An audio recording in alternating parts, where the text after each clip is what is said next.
뭐 용이 추가될 수도 있습니다. 뭐 어떤 용이요? 예? 어떤 용이요? 그 어떤 용일까요? 네.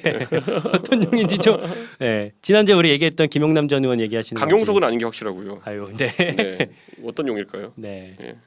한번 뭐 기대해 보죠. 저도 기대하고 있습니다. 네. 예. 뭐 김용태 전 의원, 김용태 전 최고일 가능성은 없습니까? 뭐 허은하 의원이 요즘 그 김용태 최고위원에 대해서 많이 상심한 것 같던데. 아, 그래요? 예. 예. 근데 허은하 의원은 또 김용태 최고위원이 마음을 또 고쳐서 밝은 세상으로 오면은 밝은 세상이요? 예, 또 네. 눈 녹듯이 녹아내리고 또 생글생글 웃으면서 또 맞아줄 겁니다. 그런데 요즘 이긴 의원은 화가 많이 났어요. 아, 네. 네. 알겠습니다. 뭐 자체적으로 좀 잘 해결하시기를 좀 바라고. 네. 그 다음 저기 네. 조사로 넘어갈게요. 네. 개혁신당 지지율은 이 갤럽 조사에 잡히지 않기 때문에 네. 따로 볼게요. AX 리서치가 뉴시스 의뢰로 이번 주 월요일에서 화요일 이틀 동안 전국 성인 남녀 1,002명 대상으로 ARS로 조사를 했습니다. 신당이 창당될 경우에 어느 당을 지지하실 겁니까? 라고 했을 때 국민의힘 33, 민주당 37, 이준석 신당, 이제 개혁신당 가칭이죠. 10, 이낙연 신당 6 이런 결과가 나왔어요. 요즘 그래 되게 기분이 좋아요. 왜요? 그 적어도 대한민국 5천만 국민이라 치면 한 500만 명은 이준석 신당을 지지할 수 있다는 거잖아요. 근데 저거는 사실은 질문 자체에 네. 뭐 저 신당이 창당될 경우 뭐 이런 거 넣어놓은 그 어떤 그러니까 뭔가 개입된 바이어스가 좀 있는. 요즘 그래서 막 행복한 착각에 빠집니다. 가면 예를 들어 여기 목동에 밖에 걸어 나가서 지하철 타러 가면은 저기 10명 중에 한 명은 신당을 지지한다는 거 아니야? 막 이런 거. 예.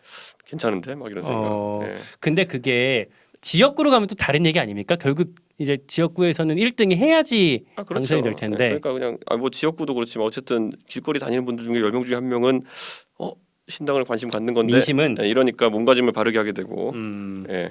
평소에는 바르게 안 지하철에서 졸다가도 이제 꼿꼿이 앉아 있고 네. 예, 그런 상황이 발생합니다. 네. 예. 열심히 하시길 바라고요. 예. 제가 근데 아무튼 저거에서도 조금 유심히 봤던 건 예. 저 조사를 하면서 신당 없이 조사했던 것도 있어요. 그것도 그래프가 준비되어 있나요? 그러니까 신당 그러니까 괄호 안에 들어 있는 게 그렇군요.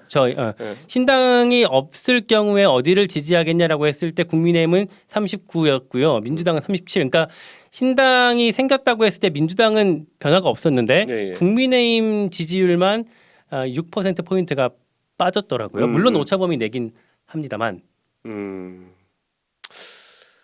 오차범위 내죠. 예. 뭐 유감이네요. 근데 뭐 인생의 좋은 경험이라 생각하고 예. 그 말은 거의 치트키 방법이 없습니다. 네. 예. 이게 뭐라고 하겠습니까? 예.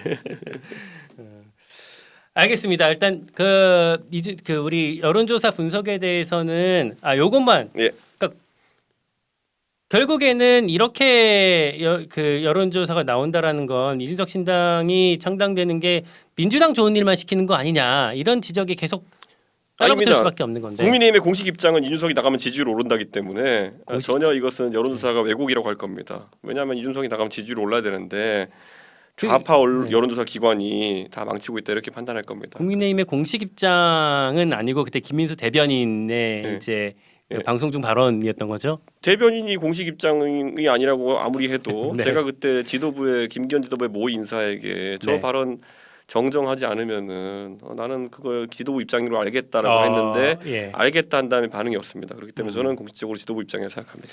알겠습니다. 네. 그 여론조사 분석에 대해서는 요쯤 하고 아까 서두에 제가 말씀드렸던 이준석의 여의도 고인물 이준석의 총선 대예측을 지금부터 시작해 보겠습니다. 일단 이번 주에 가장 큰 이슈는 어찌 됐건 이재명 대표 피습 사건이었어요. 제가 먼저 한 가지 좀 전망을 부탁드리고 싶은 건 과연 윤석열 대통령이 이재명 대표 뭐 병문안 혹은 위로를 하러 갈까? 어떻게 보십니까? 저는 뭐 정무수석 정도 가겠죠. 예, 대통령이 가는 거는 제가 봤을 때 격에 맞지 않는다 생각하고요. 아무리 병문안이라 하더라도. 그래요? 제1야당 대표인데? 간다면 그러니까 파격이겠죠. 어. 그런데 우리가 윤석열 대통령 알기 때문에 아무 기대도 안 하는 거 아닙니까? 그렇기 때문에 저는 안 갈 거다라고 예측하는 거고 정무수석 정도를 보내지 않을까. 저는 그 정도가 이제 소위 말하는 정배. 예, 그런 정배? 역배 말고 정배. 네, 정배고 만약에 거기서 만약에 다른 배당을 할 수 있다 그러면은 대통령이 가시면은 그거는 잭팟이 터지는 거고요. 네. 또 관리에 안 맞게 아무도 안 가도 이제 그것도 황당한 상황인데 저는 아무도 안 갈 가능성도 그래도 좀 있다 봅니다. 일단 대통령실에서는 이관섭 비서실장이나 네. 한호섭 정무수석이 병문안을 가는 방안을 검토 중이다. 그리고 그 이재명 대표 쪽에 어떤 타진을 했고 거기 반응을 좀 기다리고 있다라는 식으로 나왔는데. 근데 약간 이런 거거든요. 그러니까 우리가 뭔가 사신을 보내든지 아니면 뭔가 예를 갖출 때 아무리 그 직위가 있다 하더라도 예를 들어 그 상대가 굉장히 봤을 때는 마주하고 싶지 않은 사람을 병문안 보내면은 오해를 할 수가 있습니다. 예를 들어 우리가 만약 북한이랑 협상을 하길 일이 있는데 북한 입장에서는 굉장히 짜증나는 인물로 생각하는 하태경 의원을 예를 들어 통일부 장관 앉히면은 이거는 싸우자는 건지 협상하자는 건지 약간 의미가 약간 퇴색하잖아요. 네. 예를 들어 태영호 의원을 통일부 장관에 앉히면은 이건 싸우자는 건지 아니면 협상하자는 건지 헷갈리잖아요. 그런데 이관섭, 한호섭 이런 분들은 이재명 대표의 사정정국이라는 데서 강경파 모드로 일관했던 분인데 그래요? 예, 죽다 살아나는 사람한테 지금 갑자기 가가지고 그런 분들을 한테 뭐 꽃을 들려보낸다든지 이러면은 보고 피가 거꾸로 솟아오진 않을까 뭐 그런 상황이기 때문에 저는 대통령실의 정무적인 판단이 앞으로 되게 중요해졌다 이런 생각이고 물론 대통령실에 있는 인사 중에 이재명 대표에 대한 사법 리스크를 부각하면서 저렇게 사정정국 열지 않은 사람이 누가 있겠냐마는 그래도 저는 약간 난감한 상황이다 이렇게 봅니다.